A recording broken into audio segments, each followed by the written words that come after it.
up, you guys? Welcome back to the YouTube channel. It's Sofia Tadeo. I'm in Morales' third period class. I'm going to teach you how to factor trinomials. Got it? Okay, I'll show you step by step on how to do everything. I'm going to flip the camera so that it's not inverted. So you're going to see my notebook. Okay, here is our first problem. So 6r squared minus 53r minus 7. First step always is to check your A. Okay. My A is 6, so it's greater than 1. Our next step is to check for GCF. There's no GCF that I can think of. Automatically, since our A is greater than 1, and since we have no GCF, we have to factor by grouping. This is basically the something plus something gives me my B, so negative 53. What the standard equation looks like. Since these previous steps all add up together, we're going to have to do A times C to get this. So in other words, negative 420. We have to think of two numbers that add up to negative 53 and multiply to give me negative 420. Negative 60 and 7. Step number 4 is replace BX. And here's our BX, so we're replacing this. 6r squared minus 60r, don't forget to bring r, plus 7. Oh, I messed up. We're just doing that. Plus 7r minus 70, alright?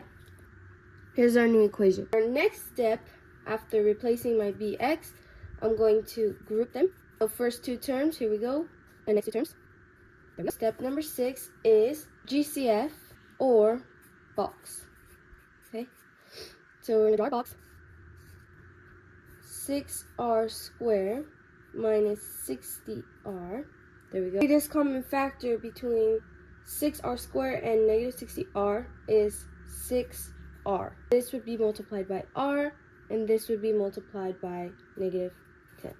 Now we're going to do the same for this one. This common factor here is 7, and the 7r from 7 you multiply by r, and negative 7 you multiply by negative 10. So automatically when these two tops match, you know you're doing the right thing. Rewrite this 6r, r minus 10, and 7, r minus 10. Step number 7, cancel the repeater, and group loners. So we'll cancel this one, and we're going to group 6r and 7. Should be our final answer. This is your final answer. Move on to problem 2. Okay, here is our second problem. 12x squared plus 34x plus 24. Step number 1, check your A. Case, again, A is greater than 1. Step number 2 is to check for GCF. There is a GCF, as you see, 2 goes into every number here. What we're going to do is the outside box. 2 would go here because we have a constant. 12x squared, 34x, and 24. Do the math. 6x squared, 17x, and 12. We're going to rewrite this as 6x squared, 17x plus 12. Okay, we're going to ignore this 2 right here until the very end, okay? Then is check your A, greater than 1, no GCF. That means we're factoring by grouping. Something plus something is 17. Something times something will give me 72. And if it's just your A times your C. It's going to be 9 and 8.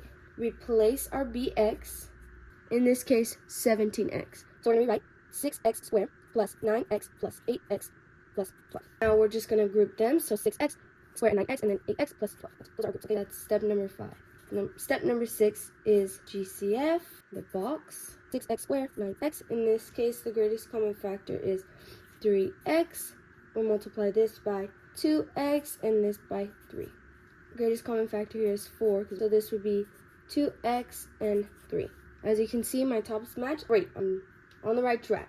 And you can be too if you follow this tutorial. Alright, step number 7, cancel the repeater. And group the loner. Group loner. Okay, right, 3x, 2x plus 3, and 4, 2x plus 3. So we'll cancel 1, group these two, 3x plus 4, there we go, and 2x plus 3. Now, some of you might think we're done, but remember, we said don't forget about the 2. So we're going to drag the 2 all the way down back to our final equation. And this should be your final answer. I hope this tutorial helped plenty of you. And, if you have any comments, leave them down below. But just remember, in math, every step is crucial.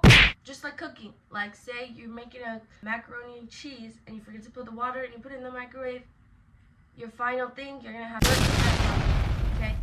And so if you skip a step in math, You're not going to get the necessarily right answer. So that can be the most confusing step in factoring trinomials. I hope this helped. I'll catch you on the next one.